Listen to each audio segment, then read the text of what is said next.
आता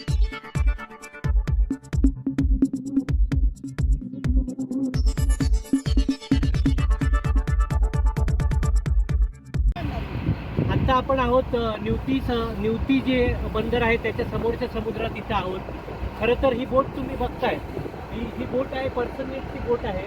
आणि महाराष्ट्र शासनाचा जो नियम आहे त्यानंतर 1 जानेवारी पासून पर्सिस्टंट फिशिंगला बंदी केलेली आहे.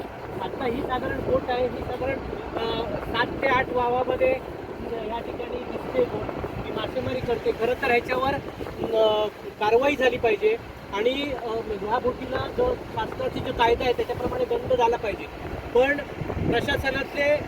प्रशासनातले जे भ्रष्ट अधिकारी आहेत ते भ्रष्ट अधिकाऱ्यांमुळे ह्या बोटीला ह्या ठिकाणी ह्या पर्सिस्टंटच्या बोटीला मासेमारी करायला परमिशन मिळते आणि त्यांचा बीड चेपतो.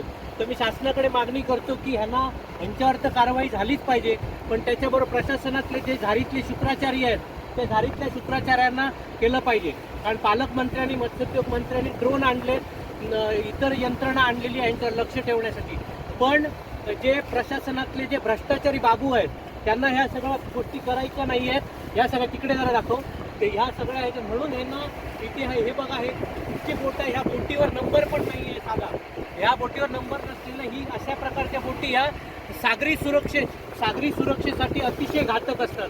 तो कसाब आलेला 26/11चा हल्ला करण्यासाठी तो अशाच प्रकारच्या बोटीत आलेला. तुम्हाला आता मी झूम करून दाखवतो.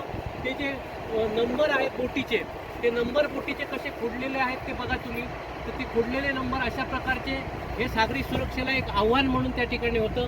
तर मी माझ्या ह्या जाहीर आवाहन करतो की अशा प्रकारच्या बोटीवर ताबडतोब कारवाई व्हावी आणि ह्यांना अशा प्रकारच्या मासेमारीला बढावा देणाऱ्या प्रशासकीय अधिकाऱ्यांवर पण कडकच्या कडक कारवाई व्हावी.